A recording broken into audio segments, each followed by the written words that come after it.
En el corazón de la gran llanura europea, extendiéndose desde los Países Bajos hasta las estepas orientales, yace una tierra de horizontes bajos y cielos inmensos. Una tierra que la historia conocería como el núcleo de Prusia, pero en sus orígenes era simplemente Brandenburgo. 40.000 kilómetros cuadrados centrados en torno a un modesto asentamiento llamado Berlín. Pocos viajeros se sintieron atraídos por esta comarca. Carecía de fronteras naturales imponentes, de montañas majestuosas o costas dramáticas. Sus ríos eran corrientes perezosas serpenteando sin la grandeza del Rin o el Danubio. Sus suelos, en gran parte pobres, arenosos, reacios a entregar riqueza. Zona arenosa, llana, cenagosa, sin cultivar. Así la describían los cronistas antiguos, incluso los más benévolos. Incluso siglos después, un viajero inglés la vería como una vasta región de arena desnuda y abrasada. Una tierra sin defensas naturales evidentes, con primitivos sistemas de transporte y sin acceso directo a las grandes arterias fluviales que conectaban el este y el oeste. Una marca, una frontera ganada en la Edad Media a pueblos eslavos, cuya memoria apenas sobrevivía en bolsas aisladas de población. Una entidad puramente política, forjada por la voluntad humana más que por la geografía. ¿Cómo pudo ese territorio aparentemente tan poco prometedor convertirse en el corazón palpitante de una de las potencias más formidables y disciplinadas de Europa? ¿Cómo surgió de esta zona arenosa un reino capaz de desafiar imperios y redibujar el mapa del continente? La respuesta en parte reside en la tenacidad, la prudencia y la ambición desmedida de una dinastía, los Hohenzollern. Un clan de magnates del sur de Alemania que en 1417 compró este electorado al emperador Segismundo.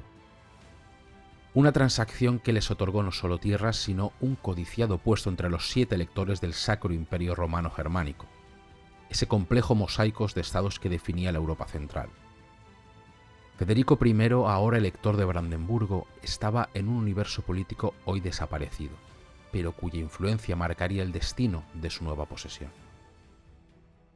Comenzaba así la forja de un reino nacido del hierro de la voluntad contra la arena de la adversidad. Esta es la historia de cómo los Hohenzollern transformaron Brandenburgo. Esta es la historia del ascenso de Prusia.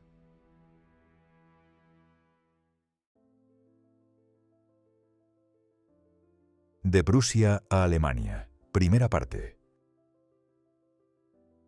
Al adquirir Brandenburgo, Federico I Hohenzollern no solo compró tierra arenosa y bosques, sino un lugar en la élite del Sacro Imperio Romano Germánico. Un universo político intrincado, vestigio del mundo medieval, con más de 300 territorios soberanos bajo la figura electiva, aunque casi siempre Habsburgo, del emperador. El título de elector era una baza de inmenso prestigio, una llave que abría puertas en los complejos ceremoniales del imperio y que permitía periódicamente negociar concesiones a cambio del voto electoral. Los Hohenzollern trabajaron con ahínco para consolidar y expandir su patrimonio. A diferencia de otras dinastías alemanas, buscaron evitar la fragmentación de sus tierras que diezmaba tantos principados.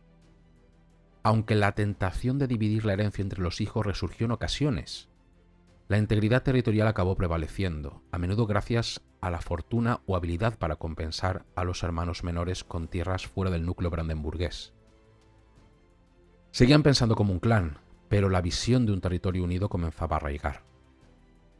En la década de 1520, las energías desatadas por Martín Lutero agitaron todo el imperio. Príncipes y ciudades abrazaron la nueva fe, polarizando así a Alemania. El emperador Carlos V, decidido a mantener la unidad católica, se enfrentó a los luteranos. En medio de esa tormenta, los Hohenzollern de Brandenburgo maniobraron con cautela. El elector Joaquín I quiso permanecer fiel a Roma, pero su propia esposa, Isabel de Dinamarca, se convirtió al luteranismo y buscó refugio en Sajonia. Su hijo Joaquín II ascendió al trono como católico en 1535, pero pronto siguió el ejemplo materno. Aquí, como en tantas otras ocasiones, las mujeres de la dinastía jugarían un papel crucial en la política religiosa de Brandenburgo. Sin embargo, Joaquín II no se precipitó. Amante de la pompa católica y reacio a enemistarse con el emperador y la mayoría católica del imperio, adoptó una vía media. Su retrato, obra de Cranach el joven, capta esa dualidad. Un hombre imponente, vigilante, con ojos precavidos en un rostro cuadrado.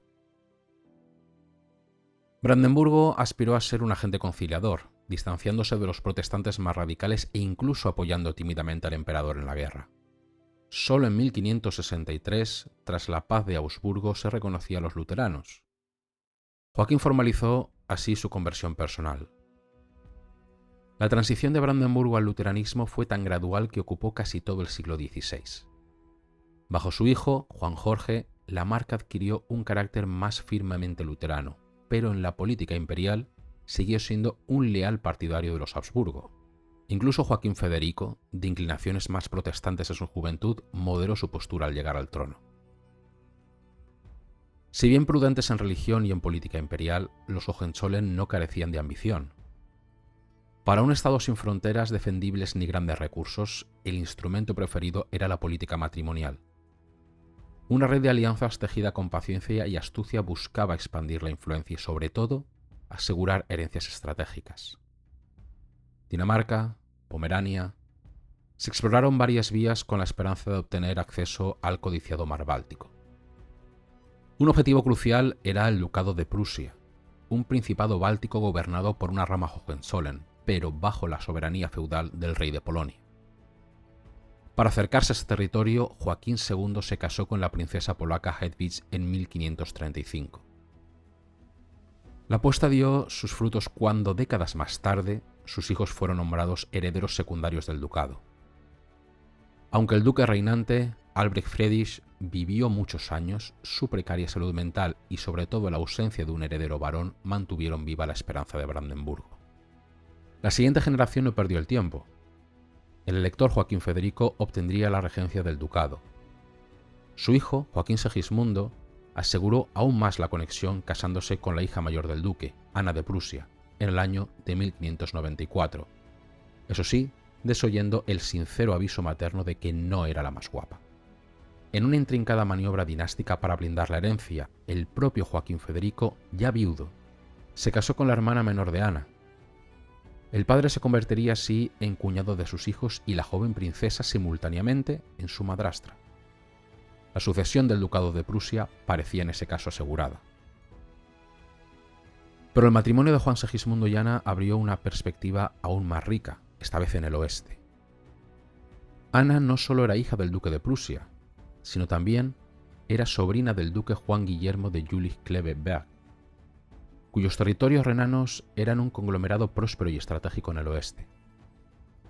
Un antiguo pacto familiar permitía que títulos y propiedades pasaran por línea femenina.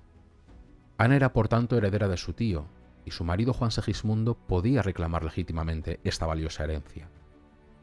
Nada ilustra mejor el fortuito y a veces brutal mercado matrimonial de la época, y sobre todo su papel crucial en la formación de la futura Prusia.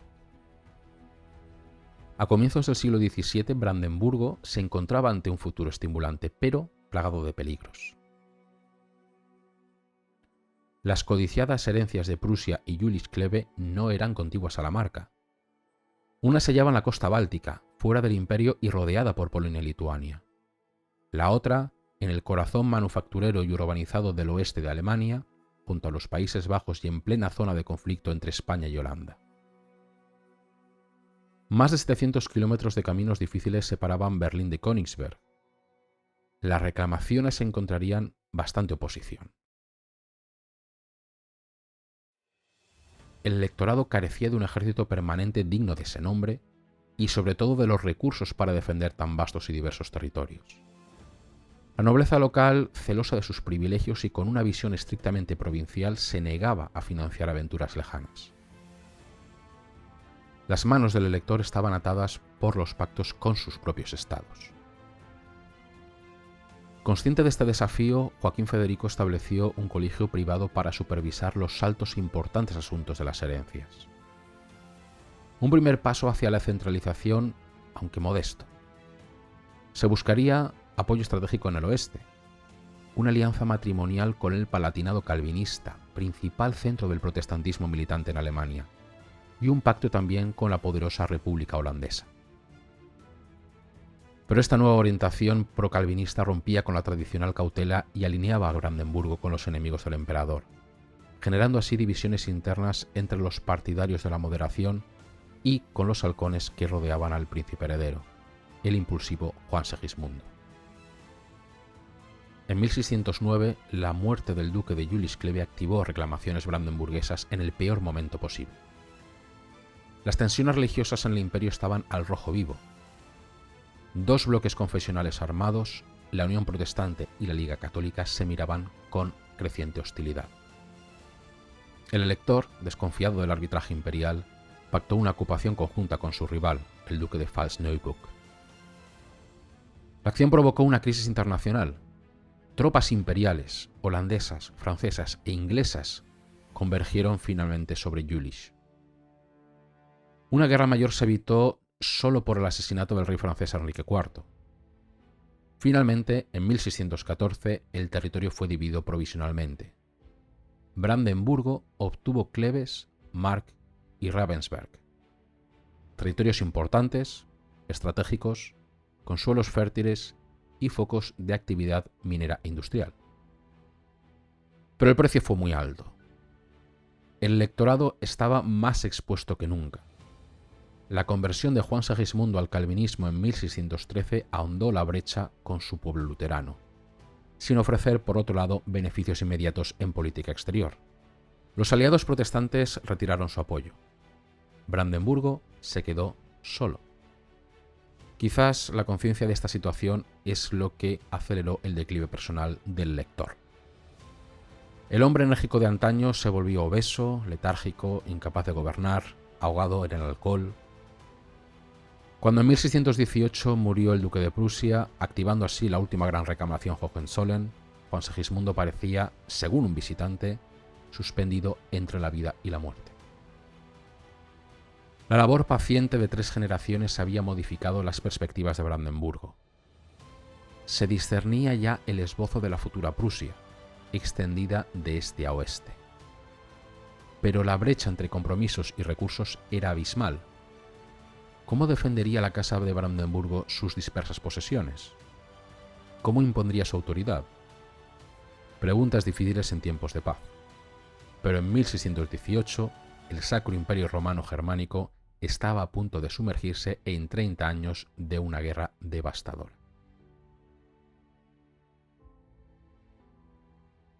El frágil edificio construido por los Hohenzollern, con sus posesiones dispersas y sus ambiciones tejidas con hilos dinásticos, estaba a punto de enfrentarse a la prueba más brutal.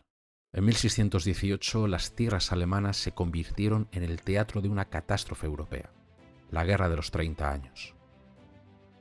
Lo que comenzó como una confrontación entre el emperador Habsburgo y los protestantes del imperio pronto atrajo a Dinamarca, Suecia, España, Holanda y Francia. Conflictos continentales, la lucha por la independencia holandesa, la rivalidad por el Báltico o el choque entre los Borbones y los Habsburgo se dirimirían en el suelo alemán. Para Brandenburgo, sin salida al mar, probablemente defendido y ahora gobernado por el tímido e indeciso elector Jorge Guillermo, la guerra fue un desastre que expuso todas sus debilidades. Sin un ejército significativo, carecía de medios para negociar o defenderse. Al sur, las tierras de los Habsburgo. Al oeste, la Sajonia aliada del emperador. Y al norte tenía las potencias bálticas protestantes, Dinamarca y Suecia, separadas apenas por el débil ducado de Pomerania. Ni en los lejanos enclaves del oeste ni en la remota Prusia ducal tenía el elector medios para resistir una invasión. La cautela parecía la única opción posible, subrayada además por la arraigada costumbre de lealtad al emperador. Jorge Guillermo intentó mantenerse al margen, eso sí, apoyando moralmente a los protestantes, pero evitando alianzas comprometedoras. Hubo matrimonios estratégicos con Suecia y Transilvania, buscando contrapesos al poder Habsburgo, pero al mismo tiempo se enviaban vehementes garantías de lealtad a Viena. Una política de equilibrios precarios que no pudo proteger el electorado. En 1623, finalmente, tras la derrota protestante en Westfalia, las tropas de la Liga Católica ocuparon Mark y Ravensberg. Jorge Guillermo comprendió que solo la fuerza propia podía garantizar la neutralidad, pero la nobleza luterana, desconfiando de su lector calvinista, se negó a financiar un ejército. Veía en la neutralidad pasiva el evitar llamar la atención como la única vía segura para ellos. En 1626 la tormenta golpeó de lleno. El general Mansfeld y sus aliados daneses invadieron Brandenburgo. Iglesias saqueadas, Nauen arrasada, aldeas incendiadas en la búsqueda desesperada de botín. Pero apenas instalados, los daneses fueron expulsados por las fuerzas imperiales que ocupaban ya el Altmark. Al mismo tiempo, el rey Gustavo Adolfo desembarcaba en la Prusia ducal, ignorando por completo al elector. El Neumark fue invadido por cosacos al servicio del emperador, y la suerte de los vecinos duques de Mecklemburgo, depuestos y sus tierras además fueron entregadas como botín al general Wallenstein, fue una terrible advertencia de lo que podía llegar. Debería unirme al emperador. No tengo alternativa. Fue la confesión de Jorge Guillermo en un momento de desesperación. Si el emperador continúa, entonces supongo que mi hijo y yo podremos seguir siendo electores. En mayo de 1626, pese a las protestas, firmó un tratado con el emperador, abriendo Brandenburgo a las tropas imperiales. Pero esta alianza no les trajo alivio, sino solo la carga de mantener al ejército de Wallenstein a costa de la población local. Peor aún, el emperador Fernando II, en la cima de su poder, ignoró completamente a Jorge Guillermo. El edicto de restitución de 1629 amenazaba con revertir las ganancias protestantes a la Reforma y reafirmaba la exclusión de los calvinistas de la paz religiosa. La irrupción de Suecia en la guerra en 1630 cambió completamente el equilibrio, pero aumentó la presión sobre Brandenburgo. Gustavo Adolfo, cuñado de Jorge Guillermo, un líder carismático con celo misionero protestante y apetito de conquista, necesitaba asegurar una alianza. El elector, sin embargo, se mostró reacio. El rey sueco había pasado la última década conquistando territorios en el Báltico oriental, incluso amenazando las reclamaciones de Brandenburgo sobre Pomerania. Los suecos podían realmente ser tan peligrosos como amigos que como sus propios enemigos. Jorge Guillermo intentó formar un bloque neutral con Sajonia, pero fue en vano. Las tropas suecas imperiales chocaron ya en Neumark. Gustavo Adolfo exigió una alianza plena. Mientras Jorge Guillermo vacilaba sobre esta alianza, el rey sueco directamente avanzó sobre Berlín. En un intento desesperado, el elector envió a las mujeres de su familia a parlamentar. Entonces llegó la noticia que heló la sangre de la Alemania protestante. El 20 de mayo de 1631, las tropas imperiales tomaron Magdeburgo. No fue solo un saqueo, fue realmente una masacre. Se calcula que 20.000 ciudadanos, hombres, mujeres y niños, fueron aniquilados. El exterminio de Magdeburgo, cuyo administrador era el tío del elector, fue un choque existencial que dañó irreparablemente el prestigio del emperador. En junio de 1631, Jorge Guillermo firmó el pacto con Suecia, abriendo así sus fortalezas y pagando contribuciones mensuales. Pero esta alianza fue tan efímera como la anterior. Tras victorias iniciales, el impulso sueco decayó con la muerte de Gustavo Adolfo en Lützen en 1632. En 1634, la derrota sueca en Nördlingen rompió su predominio. El emperador, exhausto ya, ofreció términos de paz moderados en Praga. Sajonia volvió al redil imperial. Brandenburgo se enfrentaba a otra elección agónica en este momento. La paz de Praga ofrecía amnistía, pero seguía sin reconocer el calvinismo. Los suecos, por su parte, prometían Pomerania. Jorge Guillermo eligió de nuevo al emperador. Esto sería un error fatal. Tras la victoria sueca en Wittstock en 1636, la Marca volvió a ser campo de batalla. Los últimos años del reinado de Jorge Guillermo fueron un intento desesperado por expulsar a los suecos y asegurar Pomerania, cuyo duque murió en 1637.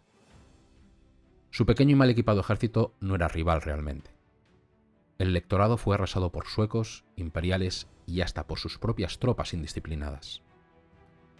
Forzado a huir, como otros Hohenzollern después de él, a la relativa seguridad de la Prusia ducal, Jorge Guillermo murió en 1640. Era un hombre quebrado por un tiempo implacable. Federico el Grande describiría más tarde a Jorge Guillermo como incapaz de gobernar. Ciertamente fue una figura poco heroica, consciente de sus limitaciones físicas y de las burlas del mundo. Pero sus vacilaciones reflejaban menos un fallo personal que las dificultades intrínsecas de la posición de Brandenburgo atrapada en el cruce de los grandes conflictos europeos. Una y otra vez, los líderes en Berlín se verían forzados a oscilar entre opiniones opuestas. En medio de esta parálisis surgieron facciones rivales. Una por Augsburgo, liderada por el conde Adam Schwarzenberg, un católico pragmático. Otra era pro-protestante. Las mujeres de la corte, con sus propios lazos dinásticos y convicciones, también jugarían un papel, a menudo en oposición a la política imperial. Los estados provinciales, es decir, la nobleza luterana, se resistía a cualquier aventura exterior, aferrándose así a sus privilegios locales. Sería Schwarzenberg, el católico extranjero sin lazos de la nobleza local, quien finalmente rompió el empate. En los últimos años del reinado instituyó una autocracia fiscal, ignorando los privilegios de los estados, centralizando así el poder y dirigiendo una desesperada guerra de guerrillas contra los suecos. Fue una figura francamente controvertida, odiada por muchos desde luego, pero su dictadura militar estableció un precedente: la noción de que el Estado, en tiempos de necesidad, podía suprimir la engorrosa maquinaria de los privilegios corporativos. Un primer y brutal experimento de gobierno absolutista. Pero para la población de Brandenburgo la guerra significó miseria indescriptible. Ciudades asaltadas, saqueadas, abandonadas, campos devastados. Impuestos aplastantes, contribuciones forzosas, extorsiones incontables. Las tropas, propias y extrañas, vivían sobre el terreno, consumiendo, destruyendo. El trago sueco, tortura infame para extraer dinero, se convirtió en un símbolo del horror. Relatos de atrocidades, palizas, violaciones, asesinatos, incendios, llenaban las crónicas. Ciertamente hubo exageración, un mito de furia destructiva, pero arraigado, eso sí, en la terrible experiencia vivida. El testimonio más elocuente de esto es el demográfico. Tifus, peste, disentería, viruela, hambre, todo esto barrió una población debilitada. En Brandenburgo, aproximadamente la mitad de la población pereció. En algunas zonas, como el Uckermark, el 85% de las granjas quedarían vacías. La memoria colectiva simplemente se quebró. Nadie recordaba cómo eran las cosas antes de la llegada de los suecos. Fue esta experiencia del caos absoluto, de la supresión total del orden, lo que alimentaría la reflexión posterior. Filósofos como Hobbes argumentarían que sólo un Estado fuerte, con el monopolio de la fuerza legítima, podía imponer el orden. Contra la libertad de los estados provinciales se afirmó la necesidad del Estado central. Un argumento que resonaría con especial fuerza en las arenas de Brandenburgo, preparando así el terreno para el extraordinario resurgimiento que estaba por venir. En 1640, sobre las ruinas humeantes de Brandenburgo, ascendió al trono un joven de 20 años, Federico Guillermo, más tarde conocido como el Gran Elector. Brandenburgo estaba ocupado, arruinado y al borde del abismo. El margrave Ernesto, virrey del Elector, describía la situación con desesperación en 1641. El país se halla en una condición tan mísera y empobrecida que las simples palabras dan poca idea. Pensamos que el carro se lo ha conducido tan dentro del estiércol que no podrá salir sin la especial ayuda del Todopoderoso. La tensión acabó costándole la vida al margrave, que sucumbió a la melancolía. El nuevo elector Federico Guillermo era diferente a su padre. Había pasado años formativos en la República Holandesa, potencia calvinista en la cima de su poder y prosperidad. Allí observó un robusto sistema fiscal, una cultura militar moderna con adiestramiento sistemático y oficiales profesionales, y una vibrante economía basada en el comercio y la navegación. Estas lecciones marcarían su reinado. A diferencia de sus predecesores, Federico Guillermo se dedicó en cuerpo y alma al arte de gobernar. Era realmente trabajador, asombrando incluso a sus ministros con su memoria para los detalles, su sobriedad y su capacidad para presidir largas sesiones de consejo. «Debo llevar mi responsabilidad como príncipe», declararía, citando al emperador Adriano, «sabiendo que esto es el asunto del pueblo y no el mío personal». La prioridad acuciante era dotar a Brandenburgo de la fuerza necesaria para sobrevivir y prosperar. Federico Guillermo comprendió, como le escribiría más tarde a su hijo, que las alianzas son sin duda buenas, pero una fuerza propia en la que uno pueda basarse con seguridad es mejor.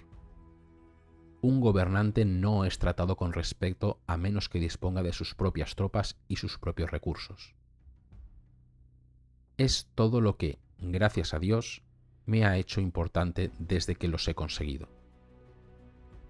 La creación de un ejército permanente y disciplinado se convirtió en la obsesión de su reinado. Las fuerzas crecieron vacilantemente de 3.000 hombres en 1642 a 8.000 en 1646, alcanzando entre 20.000 y 30.000 al final de su gobierno. Se adaptaron las mejores prácticas tácticas y de armamento de Europa. Los mosquetes de chispa reemplazaron a los de mecha. La artillería se estandarizó. Se fundó una escuela de cadetes y se mejoraron las condiciones de los oficiales. Gradualmente las fuerzas improvisadas evolucionaron hacia un ejército permanente. Para sostener este creciente aparato militar, se reorganizó la administración. Siguiendo modelos franceses, se creó en 1655 un comisariado general de guerra para supervisar las finanzas y la logística del ejército. Inicialmente temporal, esta institución se convirtió en permanente, extendiendo su control sobre los impuestos y usurpando funciones tradicionalmente ejercidas por los estados provinciales. Se fundó también una oficina de tierras para así poder gestionar más eficazmente las extensas propiedades de la corona, principal fuente de ingresos del elector. Estas innovaciones, la sinergia entre política militar y el desarrollo de órganos estatales centrales, marcaron un nuevo rumbo. Separarían así la maquinaria bélica de sus antiguas bases aristocráticas.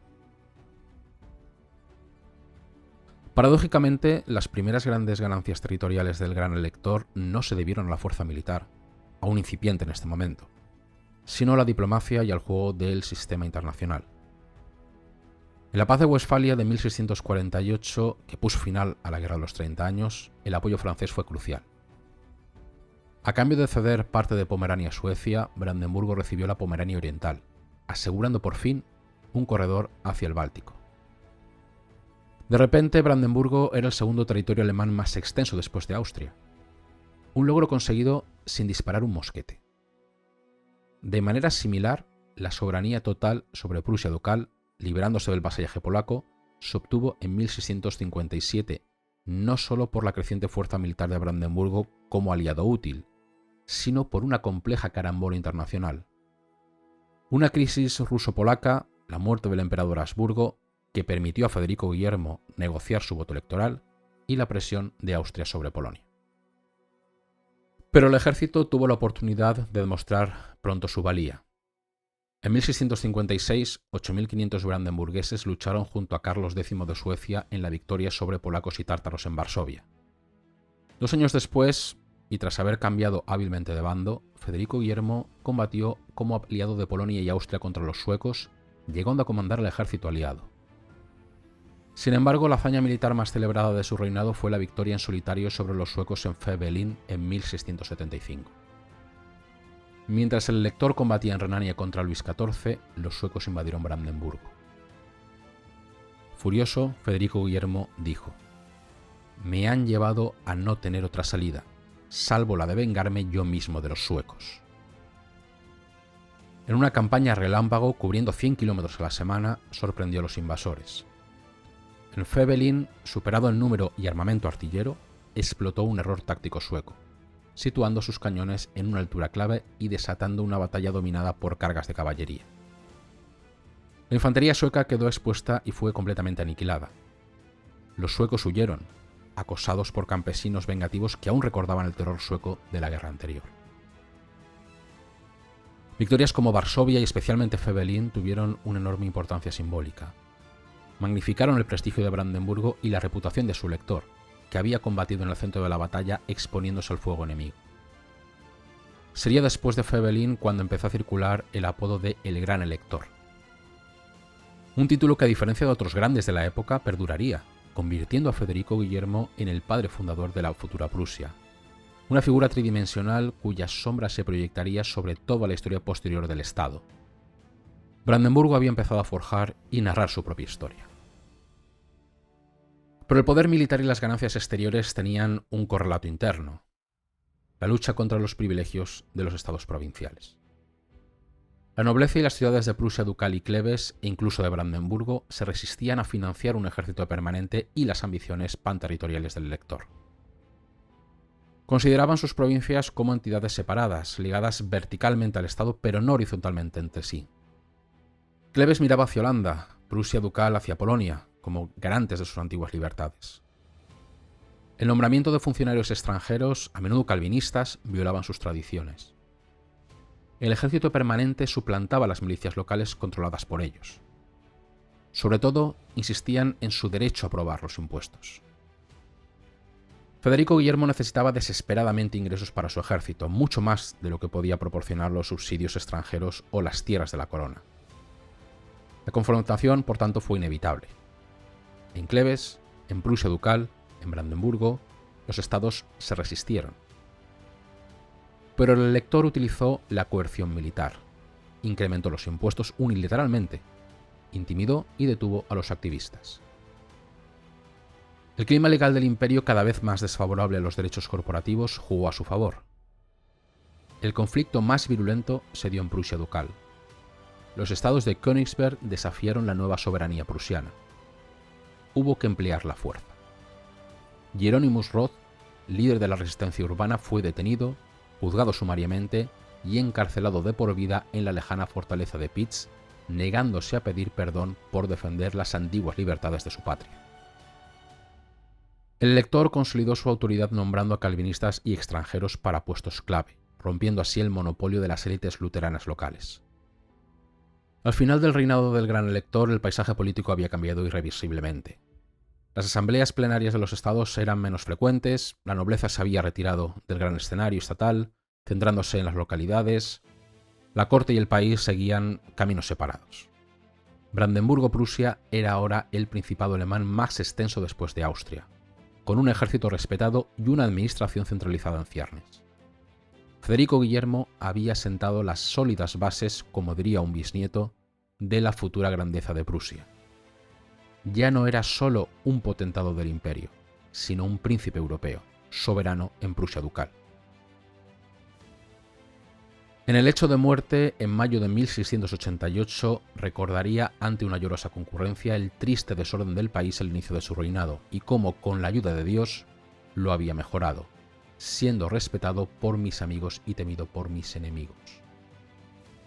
Pero era muy consciente de la vulnerabilidad de sus logros.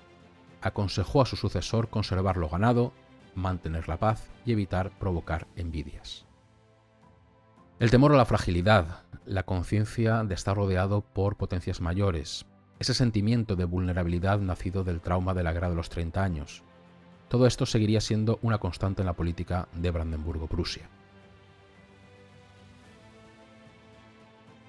Tras la muerte del gran elector en 1688, el trono pasaría a su hijo Federico III.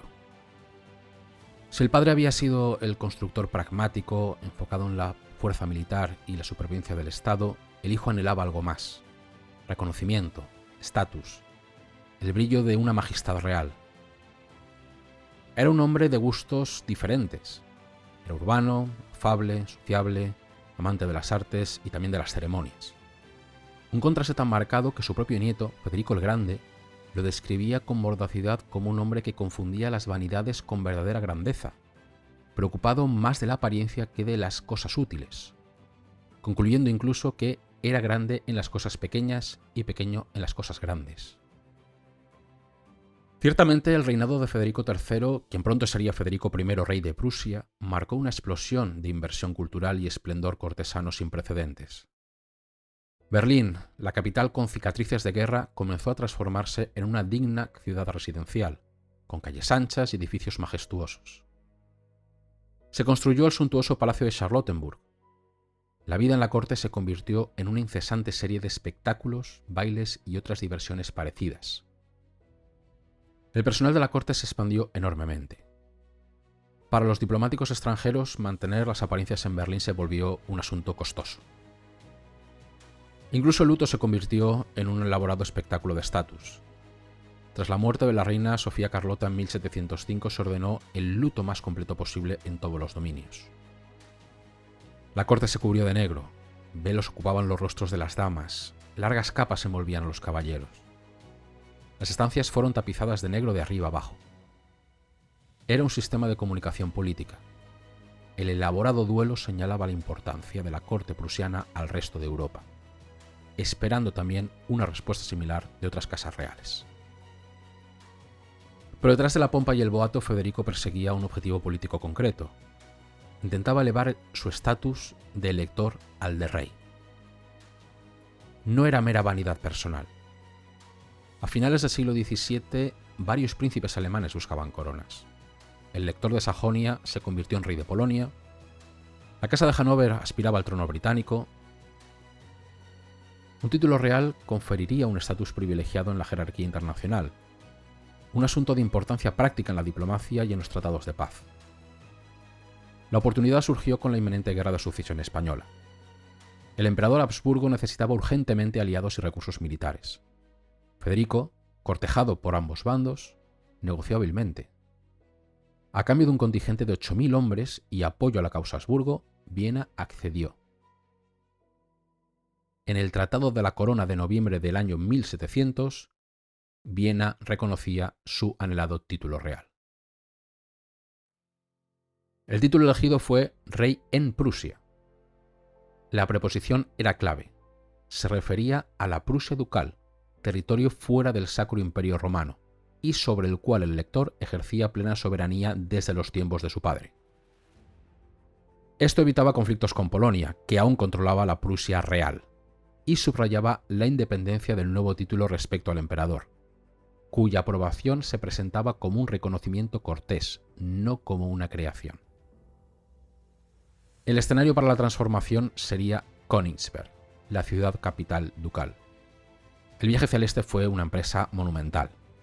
30.000 caballos, 1.800 carros transportando a la familia real, cortesanos, sirvientes, todo a través de aldeas adornadas con guirnaldas y antorchas. El 18 de enero de 1701 la ceremonia alcanzó un esplendor sin igual en la historia de los Hohenzollern. Todo fue diseñado por el propio Federico, ahora Federico I, rey en Prusia, con la ayuda de expertos como el maestro de ceremonias Johann von Besser. En el salón de audiencias, vestido con ropajes escarlata y oro, cubierto con una capa carmesí bordada de armiño, Federico se colocó él mismo la corona sobre la cabeza y tomó el cetro. Esto era un gesto cargado de significado. Su realeza no provenía de los estados ni de ninguna autoridad terrenal, salvo de Dios. Luego coronaría a su esposa, Sofía Carlota, como reina. En la iglesia del castillo la ceremonia continuó con la unción realizada conjuntamente por un obispo luterano y otro calvinista, un guiño a la biconfesionalidad del Estado prusiano. El acto, como no podía ser de otra manera, culminó con fanfarrias, homenajes y un perdón general a los delincuentes. El precio de esta majestad fue astronómico. Se estima que la coronación y sus festividades costaron unos 6 millones de táleros, el doble de los ingresos anuales del Estado. Solo las coronas cuajadas de diamantes absorbieron una fortuna. ¿Valió la pena? Para Federico y sus contemporáneos el cálculo era diferente al nuestro. El estatus importaba. La búsqueda de prestigio no se limitó a la pompa. En 1700, Federico fundó la Real Sociedad Científica, futura Academia Prusiana de Ciencias. Era uno de los atributos más valiosos de la distinción dinástica de la época. Un medallón conmemorativo mostraba el águila de Brandenburgo volando hacia las estrellas con el lema: se esfuerza por alcanzar las estrellas que conoce. Federico I realmente transformó la imagen de Brandenburgo-Prusia. le dio el rango de reino, un lugar formal entre las testas coronadas de Europa. Integró psicológicamente la lejana Prusia ducal al núcleo del Estado. Pero su reinado, centrado en el brillo exterior, dejó una pesada carga financiera y sentó un precedente de gasto que su hijo y sucesor repudiaría visceralmente. El péndulo de la historia prusiana estaba a punto de oscilar violentamente en la dirección opuesta. La era de la majestad daría el paso a la era del cuartel.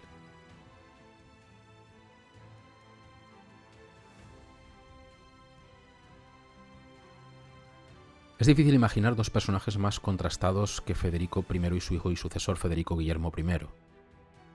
Donde el padre era urbano, cortés y amante del fasto, el hijo era brusco hasta la brutalidad, desconfiado y propenso a violentas explosiones de ira y melancolía.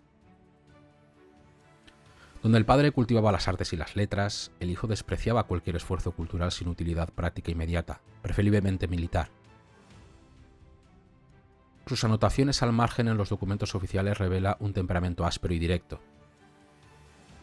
A los pocos días de subir al trono en 1713, Federico Guillermo dio un hachazo a la organización cortesana de su padre. Examinó las cuentas y lanzó una campaña de recortes drásticos. 2/3 de los sirvientes fueron despedidos sin miramiento.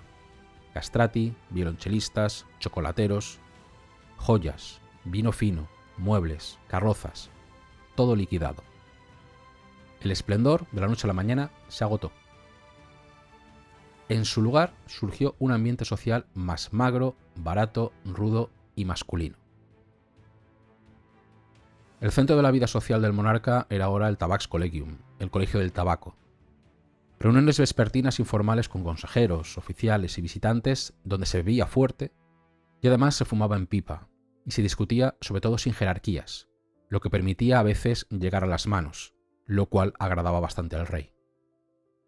Emblemático del nuevo trono fue el trágico destino de Jacob Paul von Gundlich, académico historiador atraído a Berlín por el brillo cultural del reinado anterior. Despojado de sus cargos en 1713, Grundling intentó adaptarse al nuevo régimen, pero degeneró en el bufón de la corte. El rey y sus compinches lo sometieron a humillaciones crueles y sistemáticas, encerrado con osos jóvenes, forzado a llevar ropas ridículas, obligado a duelos fingidos con armas descargadas, excepto para él, su peluca incendiada entre risas. Su alcoholismo se convirtió en otro motivo de burla.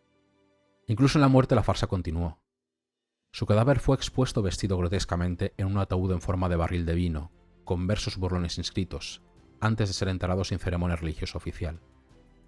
El martirio de Grundling fue el oscuro reverso de la ruidosa camaradería masculina de la nueva monarquía, donde las mujeres, antes prominentes, fueron completamente marginadas. Se había producido una inversión total de valores y estilos. Pese a su disfuncionalidad como ser humano, Federico Guillermo fue un inspirado constructor de instituciones, un arquitecto de la administración con su pasión casi obsesiva por el orden y la eficiencia. Su propia formación, gestionando su hacienda desde niño y asistiendo a reuniones del Consejo Privado, le dio una familiaridad única con los engranajes del Estado. El desastre de la peste y hambruna en Prusia Oriental en 1709 a 1710, que reveló la incompetencia y corrupción de los ministros de su padre, grabó a fuego en él un celo por la reforma y un odio visceral por el despilfarro. Transformó el paisaje administrativo completamente. Centralizaría la gestión de los ingresos no fiscales fusionando la administración de tierras de la corona y la Cámara de Finanzas en un Directorio General de Finanzas. Luego, en 1723, fusionaría este con su rival, el Comisariado General, que era responsable de impuestos indirectos y contribuciones militares, creando así un omnipotente superministerio, el Directorio General. Instauró también un sistema colegiado. Los ministros debían reunirse y sopesar los asuntos conjuntamente, equilibrando así intereses y fomentando una visión global. Las jornadas eran largas, comenzando a las 7 de la mañana en verano, y las comidas se servían por turnos para no interrumpir el trabajo de los oficiales. Era el nacimiento de la rutina y regulación de la burocracia moderna. Se esperaba diligencia y sobre todo honradez. Un sistema de supervisión y delación buscaba erradicar cualquier tipo de corrupción. Los castigos por malversación eran severos, llegando incluso a la ejecución ejemplar. Una atención especial recayó sobre la devastada Prusia Oriental, donde se lanzarían vastas reformas agrarias. Se realizó un catastro detallado que sacó a la luz miles de hectáreas no declaradas. Se clasificaron las tierras según su calidad para imponer una tasa más justa, aliviando así la carga sobre los pequeños propietarios. Se abolieron los vestigios feudales que dificultaban la venta y traspaso de tierras nobles, aunque a cambio de una nueva tasa permanente que encontró fuerte resistencia. Se drenaron marismas, se roturaron bosques, se impulsó el reasentamiento de colonios, como los protestantes expulsados de Salzburgo, para así poder repoblar y aumentar la productividad. Pero la verdadera pasión del rey, su único placer real, era su ejército. Heredó 40.000 hombres. A su muerte, en 1740, eran más de 80.000, el cuarto ejército más grande de Europa, desproporcionado para los recursos y población de Prusia. El rey justificaba el gasto por la necesidad de autonomía internacional, pero realmente había algo más: una profunda atracción por el orden militar. El rey llevaba habitualmente uniforme y no concebía visión más placentera que la de sus hombres maniobrando en el patio de instrucción. Su única extravagancia fue la creación del regimiento de gigantes de Potsdam, que eran soldados normalmente altos reclutados por toda Europa con un coste inmenso, a menudo inútiles para el combate real, pero inmortalizados con retratos al óleo por encargo del rey. El ejército era para él en realidad la encarnación de una sociedad ideal, ordenada, jerárquica, masculina, donde el interés individual se subordinaba a lo colectivo y sobre todo a la autoridad absoluta del rey.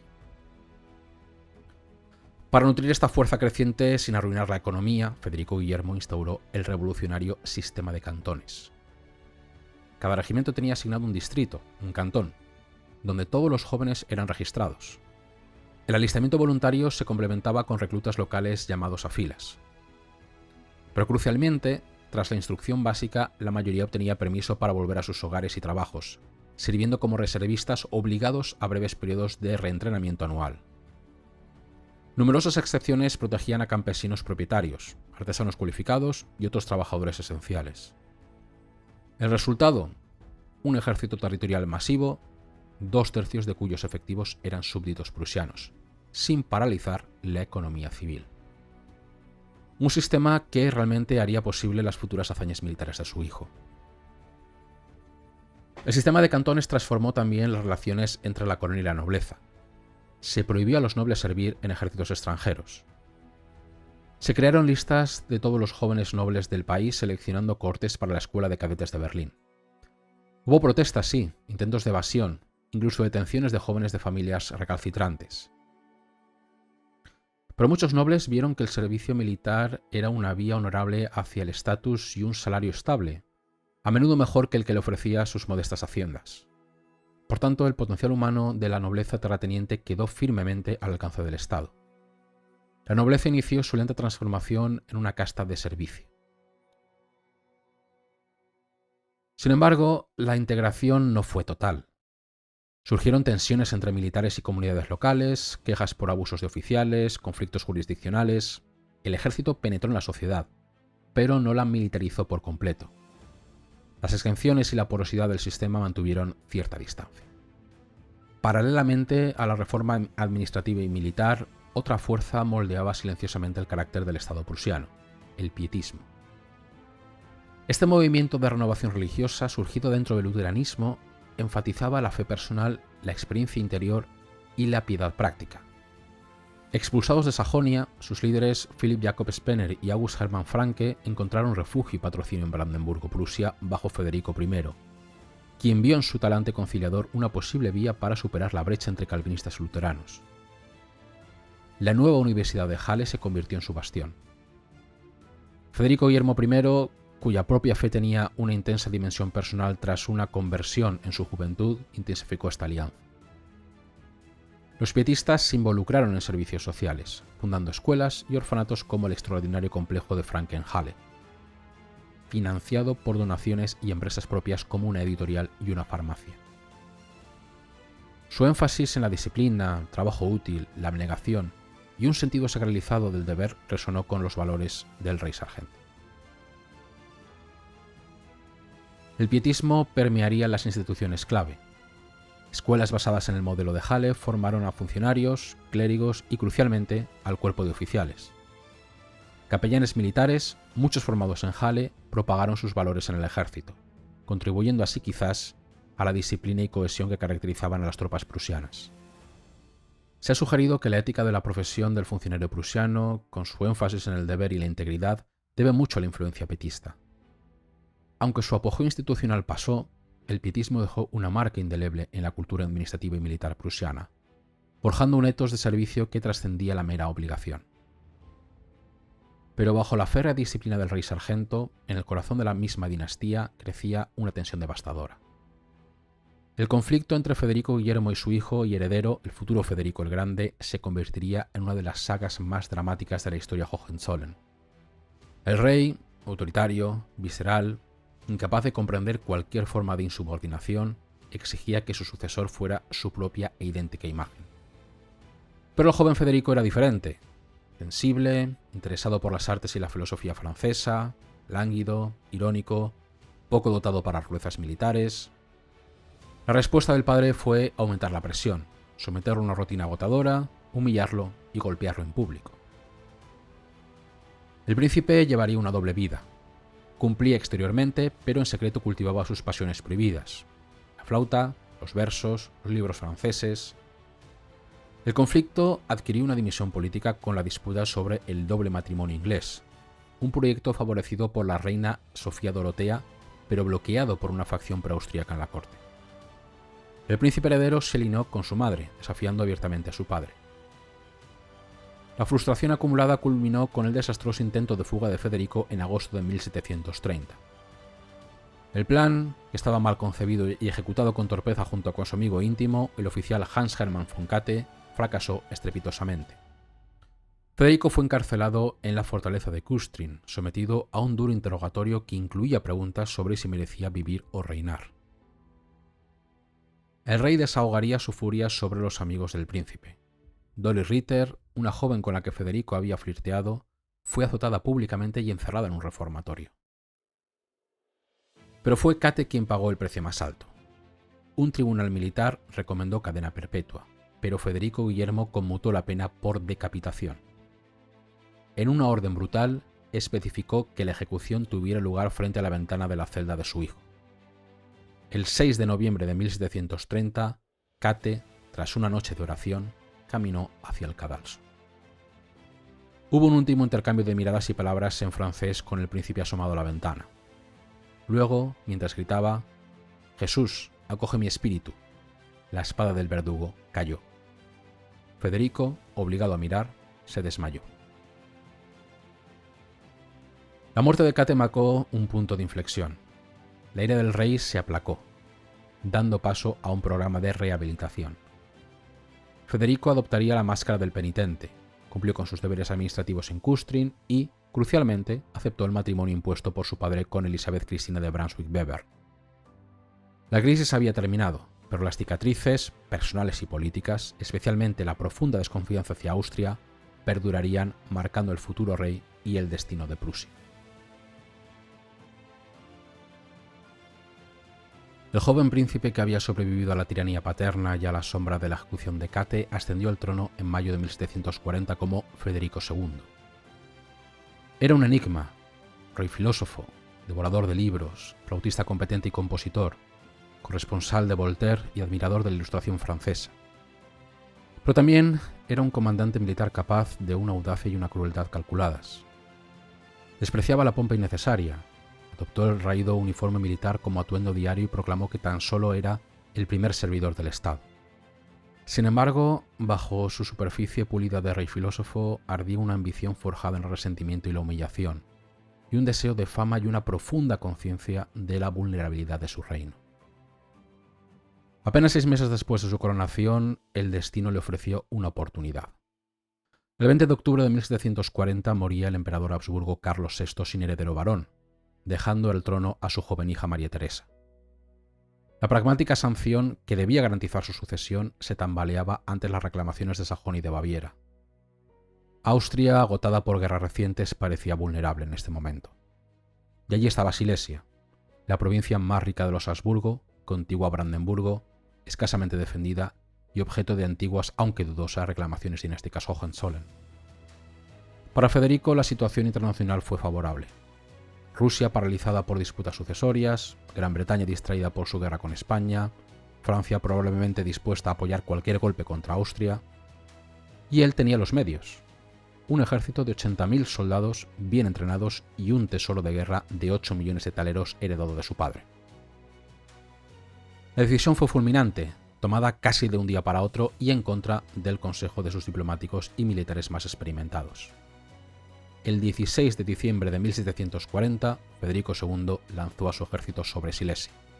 Fue un acto de agresión calculada, justificado apenas por reclamaciones legales desempolvadas, pero impulsado por la ambición, el resentimiento hacia Austria y sobre todo el temor a que Sajonia se le adelantara. En 6 semanas, Silesia estaba en sus manos. En la batalla de Molwitz, la caballería prusiana fue arrollada y el propio Federico, convencido de su derrota, huyó del campo de batalla. Fue la infantería, el legado disciplinado de su padre, lo que le salvó de la situación. Avanzando con muros móviles, sus descargas coordinadas barrieron a los austríacos, asegurando así una victoria inesperada pero costosísima. Molwitz reveló la potencia del ejército prusiano, pero también las carencias de su rey como comandante en estos inicios. La victoria prusiana actuó como señal para las otras potencias europeas. Francia, España, Baviera, Sajonia y Piamonte formaron una coalición para desmembrar la monarquía Habsburgo. Pero Federico no compartía sus ambiciosos objetivos. Agotado financieramente y sin desear el fortalecimiento de Baviera o de Sajonia, abandonó a sus aliados y firmó una paz separada con Austria en Breslau en 1742, asegurándose, eso sí, la posesión de Silesia a cambio de la neutralidad. Durante 2 años, Federico observó y reconstruyó sus fuerzas. Cuando Austria recuperó terreno y la amenaza sobre Silesia resurgió, volvió a la carga en 1744. Esta vez, el rey demostró una mayor maestría estratégica. En Hohenfriedenberg y Soor, en 1745, obtuvo victorias impresionantes, donde la infantería prusiana volvió a ser decisiva con un avance implacable y disciplinado. Tras una nueva victoria en Kesselsdorf, Federico, fiel a su pragmatismo, volvió a abandonar a sus aliados y firmó la paz de Dresde con Austria en diciembre de 1745, la cual ratificaba de nuevo su posesión sobre Silesia. Prusia se retiró así de la Guerra de Sucesión Austríaca, que concluiría formalmente en 1748 con la paz de Aquisgrán, garantizando internacionalmente el botín silesiano de Federico. Federico había triunfado donde otros príncipes alemanes habían fracasado. Había desafiado a los Habsburgo y elevado a Prusia. Pero el precio fue crear un enemigo implacable. María Teresa y su brillante canciller, el conde von Kaunitz, nunca perdonarían la pérdida de Silesia. La política austríaca se reorientó radicalmente. Kaunitz argumentó que Gran Bretaña era un aliado poco fiable y que Viena debería buscar la amistad de su enemigo tradicional, Francia, para así poder aislar y aplastar al monstruo prusiano. Al mismo tiempo, Rusia, alarmada por el ascenso prusiano, firmó una alianza secreta con Viena en 1746, previendo la partición de la monarquía Hohenzollern. La revolución diplomática estaba en marcha. Sería un torpe movimiento de Federico, la Convención de Westminster con Gran Bretaña en enero de 1756, sin consultar a Francia, lo que aceleró el proceso empujando a Versalles a los brazos de Viena. Pronto Prusia se encontraría rodeada por una formidable coalición. Austria, Francia, Rusia, Suecia y gran parte del Imperio Germánico. Iba a ser una guerra destinada no solo a recuperar Silesia, sino a desmembrar Prusia y a reducirla a su estado primitivo de pequeña potencia muy secundaria. Ante la amenaza existencial, Federico optó de nuevo por golpear primero. En agosto de 1756 invadiría Sajonia, un movimiento preventivo para asegurar una base estratégica y recursos, aunque basado en la errónea creencia de que Sajonia ya se había unido a la coalición. Políticamente fue un desastre que galvanizó a sus enemigos, pero militarmente le dio la iniciativa en la que sería la prueba más dura del reinado, la Guerra de los 7 años. Que Prusia sobreviviera parecía casi milagroso. Federico se enfrentaba a una abrumadora superioridad numérica y sobre todo de recursos. El rey demostraría un genio militar intermitente pero deslumbrante. En Rosenbach, en noviembre de 1756, 20.000 prusianos destrozaron a un ejército franco-imperial 2 veces mayor, con pérdidas mínimas. Un mes después en Leuthen, superado casi 2-1, ejecutó magistralmente su orden oblicuo, arrollando el flanco austríaco con una de las victorias tácticas más estudiadas de la historia militar. Su capacidad para tomar decisiones rápidas, su presencia como rey y comandante en el campo, y la férrea disciplina de su infantería le dieron ventajas cruciales. Pero también sufrió derrotas terribles. En Kolin, un error táctico lo llevó a un asalto frontal desastroso. Zondov, contra los rusos, la batalla fue una carnicería brutal y tácticamente inconclusa. Y en Kunersdorf, en agosto de 1759, sufrió la peor derrota de su carrera, perdiendo casi la mitad de su ejército y escribiendo desesperado sobre el fin de Prusia. Prusia se mantendría a flote gracias a la tenacidad de Federico, a la resiliencia de su ejército, a pesar de las enormes bajas, a los subsidios británicos y a la falta de coordinación y confianza entre sus enemigos. Pero fue un golpe de suerte dinástica lo que finalmente salvó a Prusia. El 5 de enero de 1762, como si fuese un regalo de reyes, moría la emperatriz Isabel de Rusia. La némesis de Federico II desaparecía. Su sucesor, el zar Pedro III, era un ardiente admirador del rey prusiano. Inmediatamente retiró a Rusia de la guerra e incluso firmó una alianza con Prusia. Aunque Pedro fue depuesto y asesinado poco después por su esposa, Catalina la Grande, ésta no reanudó las hostilidades. Suecia se retiró. Francia, derrotada en las colonias, buscó la paz. Austria, por tanto, aislada y agotada, no tuvo más remedio que aceptar el statu quo ante bellum.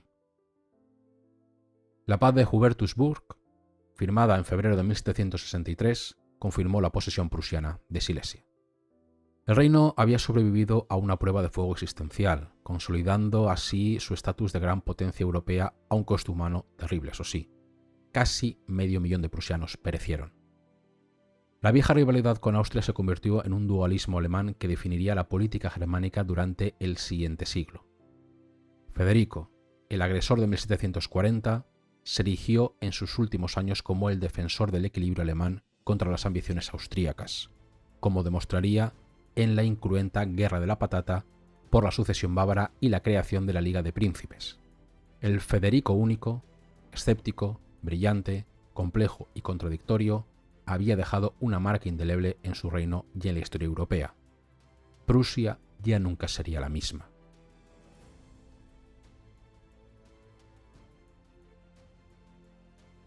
En 1789, mientras París ardía con fervor revolucionario, la reacción inicial en Berlín fue sorprendentemente favorable. Lejos de alarmarse, el gobierno prusiano vio en la agitación francesa una oportunidad. La Prusia de después de Federico II, ahora bajo el reinado de Federico Guillermo II, sobrino del gran rey, pero hombre impulsivo y de intereses muy mundanos, seguía enfocada en su rivalidad con Austria. La Revolución Francesa prometía debilitar a los Habsburgo rompiendo su alianza con los Borbones. Ministros como el conde Herzberg, hombre de la Ilustración, simpatizaba incluso con los principales liberales y veía la oportunidad de aislar a Viena. Prusia apoyó levantamientos en los Países Bajos austríacos y en Lieja, esperando explotar las dificultades de Austria, entonces en guerra con los turcos. Pero la prudencia del nuevo emperador austríaco Leopoldo II cambió el panorama completamente. Consciente del peligro de la sobreextensión y de las revueltas internas, buscó un acuerdo con Prusia. La Convención de Reichenbach en julio de 1790 puso fin temporalmente al agudo antagonismo austro-prusiano. Ahora las dos potencias alemanas podían mirar juntas hacia el oeste. La solidaridad monárquica frente a la revolución se manifestó en la declaración de Pillnitz en agosto de 1791. Una velada amenaza a los revolucionarios franceses y una afirmación de intereses común de los soberanos europeos en el destino de Luis XVI. Sin embargo, bajo la superficie de la unidad contrarrevolucionaria, las viejas ambiciones persistían. Artículos secretos ya hablaban de futuras adquisiciones y del deseo prusiano de anexionarse las ciudades polacas de Thorn y Danzig. La retórica de Pillnitz y la creciente radicalización en París llevaron a la guerra. El 20 de abril de 1792, Francia declaró la guerra a Austria. Prusia se unió a ella como aliado. La campaña comenzó bajo el signo de la arrogancia contrarrevolucionaria. El manifiesto de Brunswick, redactado en parte por emigrados franceses, amenazaba a París con una completa destrucción si se ejercía la más mínima violencia contra la familia real francesa. Pero la invasión aliada fue un verdadero fracaso. La coordinación austro-prusiana fue deficiente. El 20 de septiembre, en Valmy, la artillería revolucionaria francesa detuvo en seco el avance aliado. Los invasores, desanimados, se retiraron. La revolución había demostrado ser capaz de defenderse. Mientras Prusia combatía sin mucho entusiasmo en el oeste, su verdadera atención estaba en el este. La vulnerable Polonia, que había intentado una valiente reforma constitucional en 1791 para escapar de la tutela extranjera, se convirtió en la víctima. Ni Rusia ni Prusia deseaban una Polonia fuerte e independiente. En 1792, Catalina la Grande invadió Polonia. Prusia, abandonando cualquier pretensión de apoyar a los reformadores polacos, se unió a Rusia en la segunda partición en enero de 1793. Berlín obtuvo así las codiciadas ciudades de Danzig y Thorn y un vasto territorio que unía Silesia con Prusia Oriental. 2 años más tarde, tras el aplastamiento del levantamiento patriótico polaco, las tres potencias, Rusia, Prusia y Austria, acabarían repartiéndose lo que quedaba del país. Prusia se anexionó Polonia Central, incluyendo Varsovia. En 1795, Polonia había desaparecido del mapa de Europa. Federico Guillermo II, un rey de escaso brillo, había añadido más territorios a Prusia que ningún otro Hohenzollern. Con sus objetivos orientales más cumplidos y financieramente exhausta por la guerra en 2 frentes, Prusia abandonó la coalición antifrancesa. La paz de Basilea, firmada con Francia en abril de 1795, marcó el inicio de una década de neutralidad prusiana. Una vez más, Berlín dejaba en la estacada a sus aliados, especialmente a Austria, ganándose una reputación de duplicidad y egoísmo. El tratado establecía una zona de neutralidad en la zona norte de Alemania bajo garantía prusiana, una aparente esfera de influencia que Berlín intentó consolidar. Parecía una jugada maestra. Prusia se retiraba del costoso conflicto occidental para digerir sus vastas ganancias polacas en paz. Pero la neutralidad en una Europa dominada por Napoleón Bonaparte era un lujo muy peligroso. Prusia se encontraba aislada, atrapada entre una Francia hegemónica y una Rusia resentida. La zona de neutralidad resultó ser realmente una ilusión. Napoleón la violó repetidamente, ocupando Hannover en 1803, secuestrando al enviado británico en Hamburgo en 1804 y haciendo marchar a sus tropas por territorio prusiano en Ansbach y Bayreuth en 1805 camino de Austerlitz. El nuevo rey Federico Guillermo III, que había sucedido a su padre en 1797, era un hombre cauto, decente, amante de la paz, pero indeciso y temeroso de la confrontación. Su aversión a la guerra y la aparente conveniencia de la neutralidad lo llevaron a una política de vacilación y aplazamiento. El dilema de aliarse con la Francia napoleónica o con la condición antinapoleónica dividió profundamente a la élite política prusiana en estos años. El experimentado conde von Haubitz favorecía la acomodación con Francia, creyendo que Napoleón era el hombre del siglo y que la alianza con él era la única opción segura. Su rival, Karl August von Hardenberg, impulsado por las humillaciones francesas, presionaba por una alianza con Rusia. El rey, incapaz de decidirse y desconfiando de ambos, consultaba a ministros, secretarios y a su enérgica esposa, la reina Luise, y a varios amigos, alimentando un sistema caótico de gobierno de gabinete donde las facciones luchaban por su favor. La política exterior oscilaría febrilmente. Un ultimátum de Napoleón en noviembre de 1805 fue seguido inmediatamente por el Tratado de Schönbrunn, una alianza forzada con Francia tras la devastadora victoria de Napoleón en Austerlitz. Prusia se vio obligada a anexionarse Hannover y declararle la guerra a Gran Bretaña, mientras Hardenberg en secreto mantenía contactos con San Petersburgo. La situación se volvería insostenible. En el verano de 1806, la noticia de que Napoleón había ofrecido Hannover a Gran Bretaña a espaldas de Prusia fue la gota que colmó el vaso. El partido de la guerra, que incluía a la reina Luise, príncipes de la sangre como Luis Fernando y reformadores como el barón von Stein, redoblaría la presión sobre el rey. Memorandos apasionados denunciaban la política gubernamental como una traición al honor prusiano. Stein llegaría incluso a pedir una reforma radical del Ejecutivo para acabar con el gobierno de favoritos. El rey, acusado de prevaricación y temiendo por su autoridad, finalmente cedió. El 26 de septiembre de 1806 se atrevió a enviar un ultimátum a Napoleón. La respuesta del emperador francés fue una mezcla de desprecio, amenaza y sarcasmo. Señor, Su Majestad será derrotado. Antes de que pase un mes, vuestra reputación puede ser diferente. La oportunidad para Prusia no podía ser peor. Los aliados rusos aún no habían llegado. Se enfrentaba sola a la maquinaria bélica más formidable de Europa. El 14 de octubre de 1806, el desastre sería total. En Jena, un ejército prusiano fue barrido por Napoleón. En Auerstadt, el mismo día, el grueso del ejército mandado por el duque de Brunswick fue aniquilado por una fuerza francesa inferior al mando del mariscal Davout. Fue, como recordaría un oficial, como si la estructura militar prusiana se viese sacudida hasta los cimientos. En cuestión de semanas el Estado prusiano se desintegró. Las fortalezas capitularon una tras otra, a veces sin lucha. Berlín sería ocupado el 24 de octubre. Napoleón entró triunfante en la capital, visitando la tumba de Federico el Grande en Potsdam y comentando a sus generales: «Señores, si este hombre viviese todavía, yo no estaría aquí».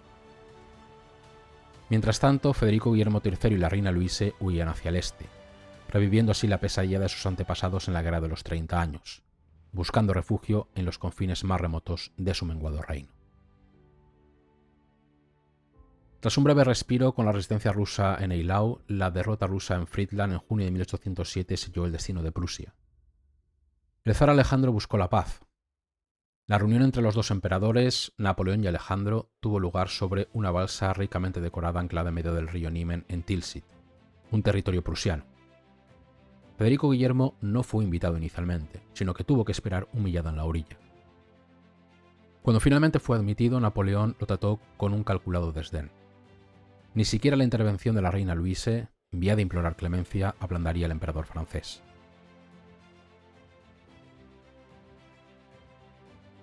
La paz de Tilsit, firmada el 9 de julio de 1807, fue brutal para Prusia. Presionada por el zar, Napoleón permitió que Prusia siguiera existiendo, pero la despojó de la mitad de su territorio. Perdió todas las posesiones al oeste del Elba y casi todas las tierras polacas adquiridas en la segunda y tercera particiones. Se impulsó una indemnización aplastante y la ocupación francesa continuaría hasta su pago.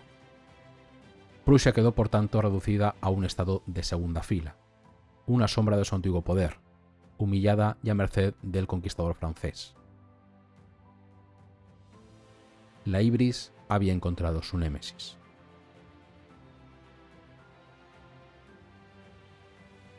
El invierno de 1812 trajo consigo noticias que cambiarían el destino de Europa. La increíble Grande Armée de Napoleón, que había atravesado Prusia meses antes como una plaga de langostas, se desintegraba en las vastas llanuras heladas de Rusia. Los restos maltresos y fantasmales que registraban penosamente hacia el oeste eran el testimonio vivo de una catástrofe militar sin precedentes. En las provincias prusianas, el rencor acumulado durante años de ocupación y humillación estalló.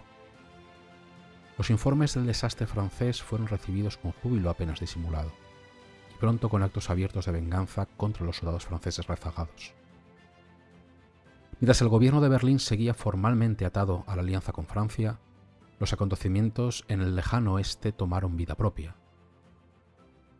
El 30 de diciembre de 1812, cerca de la frontera lituana, el general prusiano Georg von Wartenburg, comandante del cuerpo auxiliar prusiano que cubría la retirada francesa, tomó una decisión que cambiaría la historia.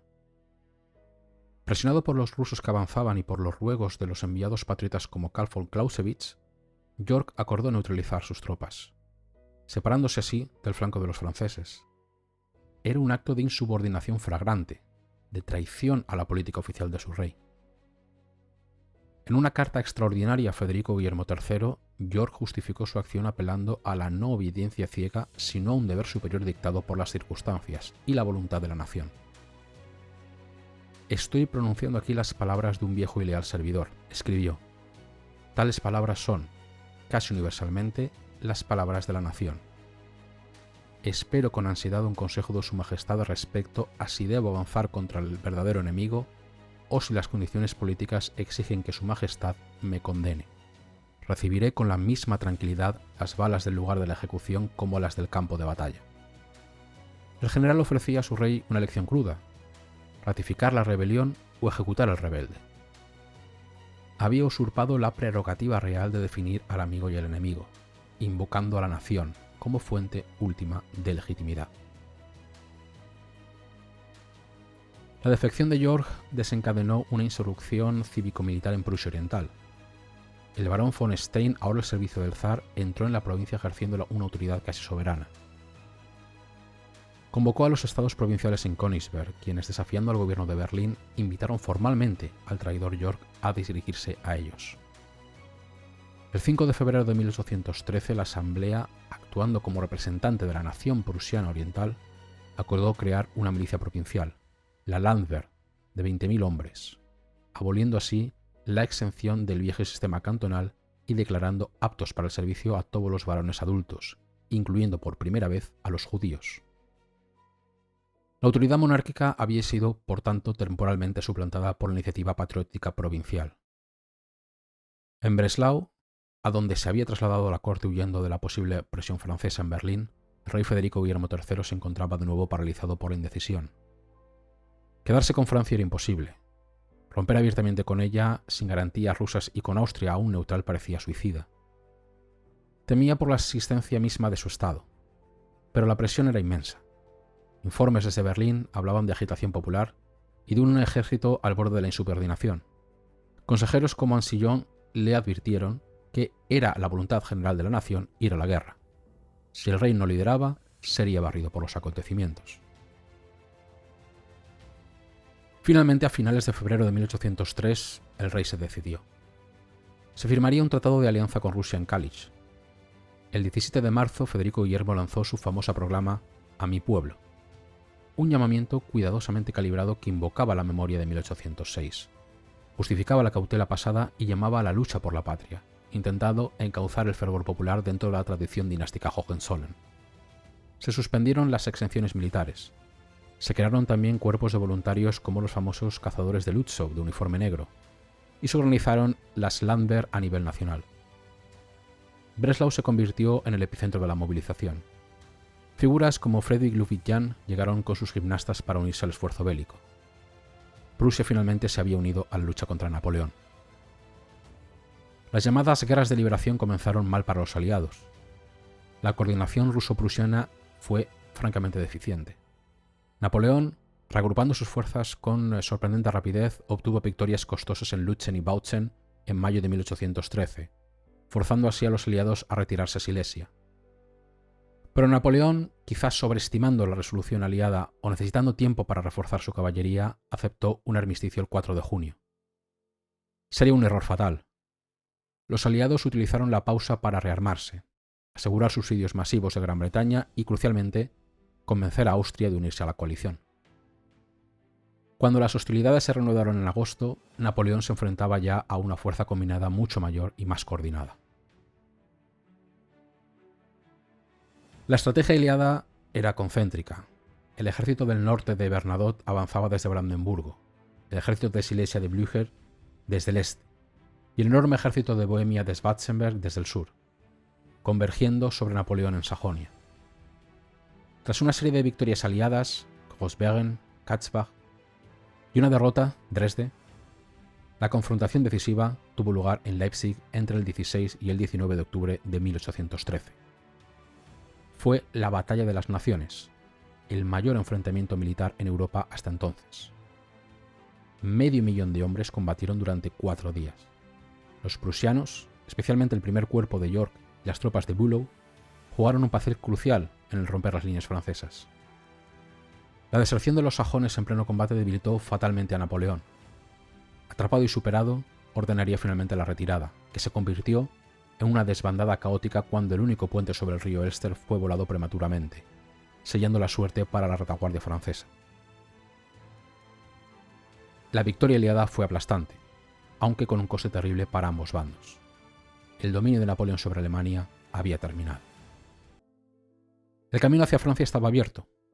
En 1814 los ejércitos aliados cruzaron el Rin. A pesar de destellos de genio napoleónico, la superioridad numérica y la determinación aliada eran irremontables. París caería finalmente en marzo. Napoleón abdicó y fue exiliado a la isla de Elba. Parecía que la larga era de guerras había terminado. Pero el drama aún no había concluido. En marzo de 1815 Napoleón escapó de Elba y regresó a Francia, aclamado por multitudes y gran parte del ejército. Europa se movilizó una vez más.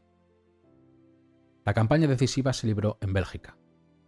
El 16 de junio, en Ligny, los prusianos al mando de Blücher soportaron el peso del ataque francés, sufriendo grandes bajas pero reagrupándose con notable rapidez. 2 días después, el 18 de junio, mientras Wellington resistía a los embates franceses en Waterloo, los prusianos marchaban a marchas forzadas para unirse a la batalla. La llegada del cuarto cuerpo de Bülow a media tarde, atacando el flanco derecho francés, fue crucial para desviar las reservas vitales de Napoleón. Más tarde, la aparición del primer cuerpo de Zieten en el flanco izquierdo de Wellington estabilizó las líneas británicas en un momento crítico. La lucha fue desesperada, especialmente en Plancenoit, pero la presión prusiana fue implacable. Cuando Plancenoit cayó definitivamente y la vieja guardia fue rechazada en su último asalto contra Wellington, el ejército francés se quebró y huyó. La contribución prusiana, a menudo subestimada, había sido decisiva. Las guerras de liberación fueron un legado complejo. Fueron un momento de unidad sin precedente donde la monarquía y un pueblo movilizado lucharon juntos. El fervor patriótico, alimentado por poetas, predicadores y activistas, alcanzó nuevas cotas. Judíos, mujeres, artesanos, estudiantes, todos participaron activamente en el esfuerzo bélico de formas novedosas. Símbolos como la Cruz de Hierro, otorgada a todos los rangos por mérito, reflejaron un espíritu más igualitario. Pero la memoria de la guerra pronto se fragmentó. ¿Fue una guerra dinástica tradicional o una guerra de liberación popular? ¿Una lucha prusiana o el inicio de una unificación alemana? Los monumentos oficiales celebraban al rey y a sus generales. Los estudiantes radicales de Wartenburg quemaban escritos conservadores y soñaban con una Alemania unida y libre, inspirados por los voluntarios y la Landwehr. Prusia había recuperado su lugar en Europa, pero las fuerzas desatadas entre 1807 y 1815 seguirían modelando su conflictivo futuro.